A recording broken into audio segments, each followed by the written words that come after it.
Shalom Havrim. Hello friends. It's good to be with you here on this final Sunday of Advent. Technically, this is a Sunday known as Epiphany Sunday. Now, I have noticed that, especially with COVID-19, many people are finding alternative ways to celebrate the holidays because we can't gather around tables with friends and family the way we have traditionally done this. So I've noticed that a lot of people are going to see the Christmas lights. They're going in their own vehicles. They're driving around, just kind of observing the beauty of the flashing, flickering lights and all that. Even in our own town, we have this yearly display of lights at Gypsy Hill Park. One day, just before Christmas, I'm trying to drive through there, and the line is just backed up down Churchville Avenue. People are just in line to go through to see these lights. Well, I heard about a guy this year who was setting up a nativity scene, and he's out there setting up, baby Jesus and Mary and Joseph and all the animals, and then he's setting up the wise men. And his neighbor sees him dousing these wise men with gasoline. And he just kind of watches for a bit, and then he sees the guy come back with a blowtorch, a little more intense than that. And he runs up to the guy and says, "What are you doing?" And the guy says, "Well, I'm just trying to be true to the Bible." The neighbor's like, "How can dousing the wise men with gasoline and setting them ablaze be true to the Bible?" And the guy says, "Well, the Bible does say the wise men came from afar." Yeah, that only works down here in the South. They have to have a real thick draw. Wise men came from afar. That's absolutely terrible. So, here we are, we've come through Christmas, and today we find ourselves in the new year. And I was reflecting upon some of the things that we do as traditions in our family. I'm wondering, did anybody else enjoy a ham on Christmas, or is that just my family? Yeah, raise your hand. I see you out there. It's funny to me because I enjoy the Christmas ham, but I always have to laugh because it's like, nothing says happy birthday to the King of the Jews like a honey baked ham, right? Because that wouldn't have been kosher. Jesus would have never eaten ham, but we do, and we like it too. Nothing wrong with that.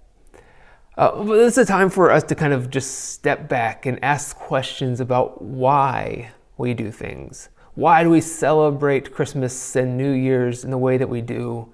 And today we look at the question of why we observe this day called Epiphany. Now, first of all, the word epiphany means a realization. It's like an aha kind of moment. And we assign this word to the arrival of the wise men. They had an epiphany, an aha moment. They realized that Jesus was the Messiah. He was the King. He was the one who would be the King of the Jews. Now, we celebrate Epiphany 12 days after Christmas, so it's always on January 6th. When I say that this is Epiphany Sunday, this is the Sunday that falls closest to January 6th.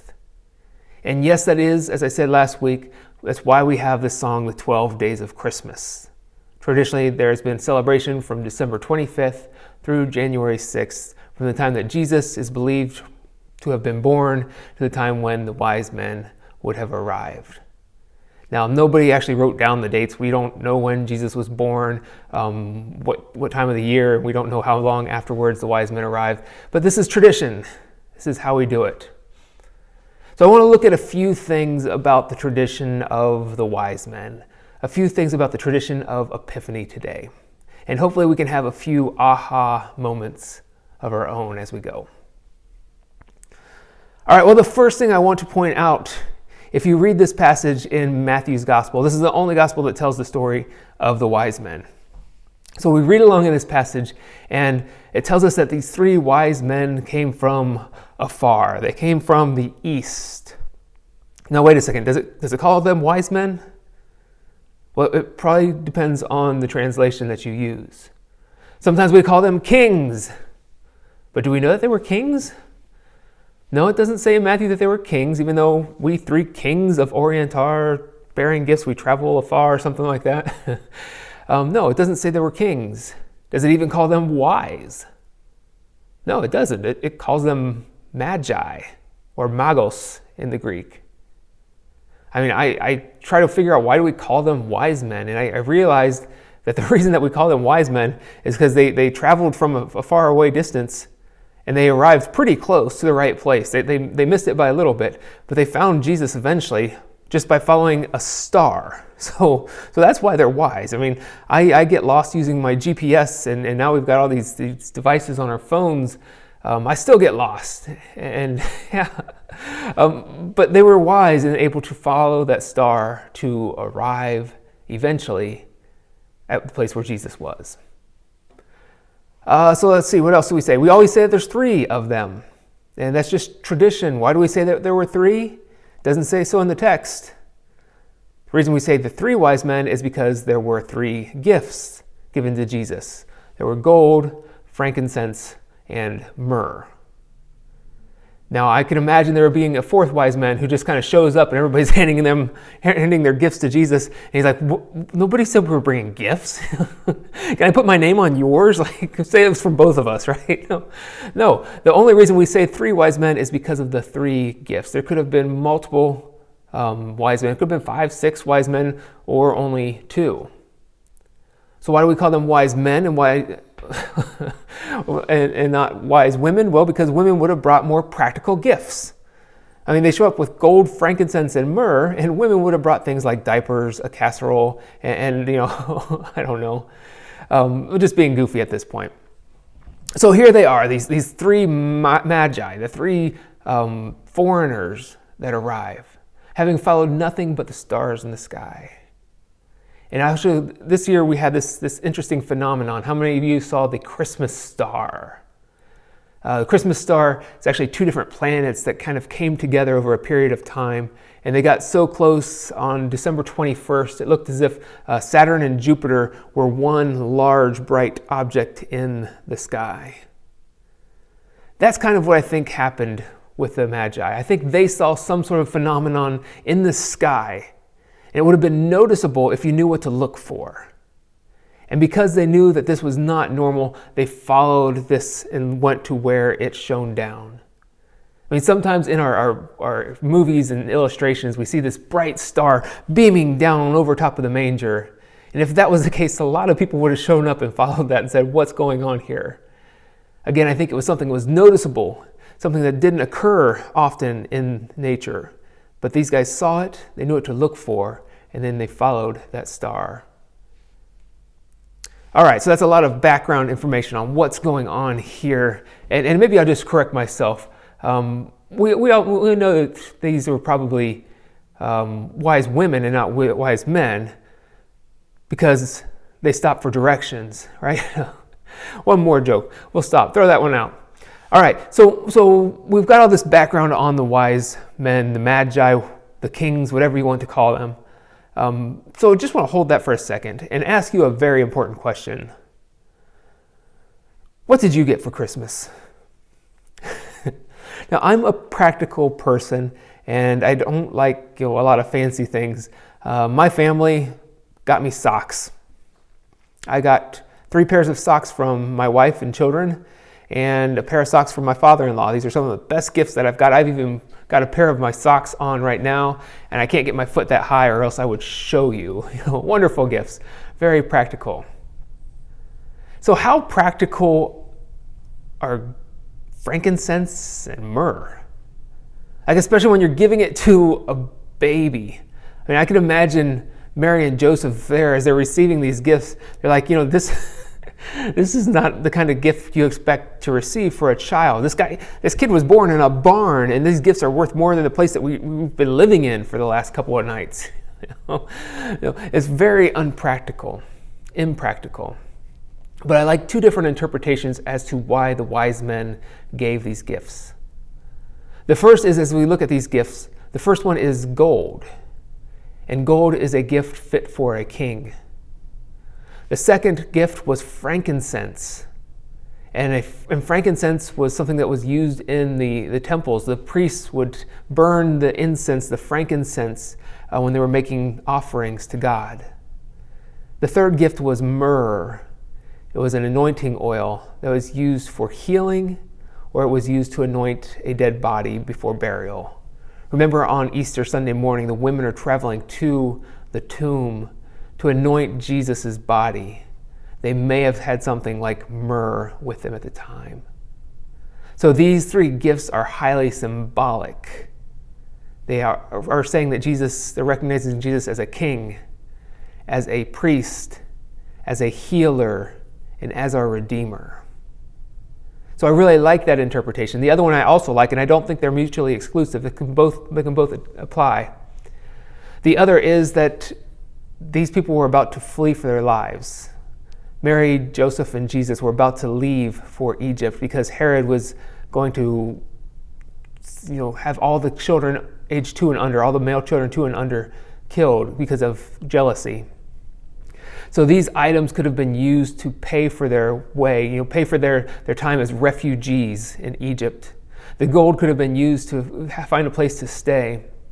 And Mary and Joseph, they could have taken these items, the myrrh and the frankincense, and pawned them. I have this image of Mary in the first century standing at a pawn shop, holding myrrh and saying, "Hey, how much can I get for this?" It's not practical to carry this around. Let me sell it and use that money to fund our time as refugees. So they maybe didn't seem like the most practical gifts, but they were highly symbolic. So as I think more and more about these gifts, and I think more and more about the story, I am still confused because Christmas is a time when we receive gifts, but it's also the time to celebrate Jesus' birthday. So why is it that we receive gifts on somebody else's birthday? I think that this Epiphany Sunday, I want to try to think of this differently. What about, rather than thinking about what we can receive over Christmas or what we did receive, how about we start thinking about what we can offer back to Jesus? Of the gifts that we have received, what can we give back? No, you probably didn't get any frankincense, surely no myrrh, maybe a little gold, I don't know. But how can you use what God has given you, or what other people have given you, to help your family, to help your community, and to better serve God? I keep coming back to this word, this epiphany word. It means this aha moment. And it was the aha moment for these kings, and they had all these riches, and these wise men, these magi. They had money, they had funds, and they realized that Jesus was who he was. They realized that he was the king. So they gave to him in this aha moment. So what can we give? So we are here now beginning 2021, and I think COVID, it ruined a lot of our plans. It ruined a lot of people's experiences. It seems like a wasted year in so many ways.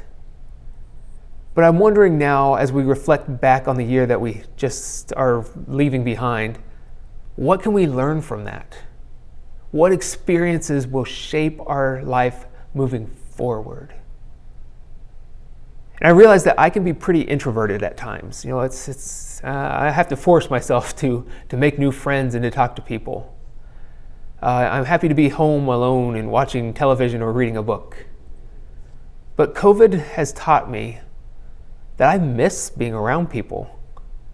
I miss gathering with people and sitting around tables and entering into people's homes and chatting and learning about their lives and their interests, the things that make them who they are. I miss fellowship. I miss gathering as a church on Sunday. I've been sitting here in this church building and it's empty most days. I miss seeing your smiling faces, responding to me while I'm preaching to you, and I miss meeting you at the door and talking about your lives and hearing about your stories. And I realize that I'm not going to take these things for granted the way I have in the past. It's one of those things where you don't know what you have until it's gone. I've had this epiphany, and I'm sure that you've had a few epiphanies along the way as well. So today, on Sunday, January 3rd, we are beginning another year. And many people are out there, they're making their resolutions. Their resolutions are things like to lose weight, to stop smoking or to exercise more. These are all good resolutions. But this year I'm asking you to also dig a little deeper and seek for an epiphany. I want us to come to a realization of all the things that we have been given and ask how we can give back. What has COVID taught you about yourself? And how can you apply that and make yourself a better person in 2021? I asked 2 questions. What has COVID taught you about yourself? And what gifts can you offer to your family? What gifts can you offer to your community?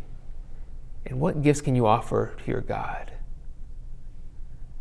All right, my friends, I pray an epiphany upon all of you.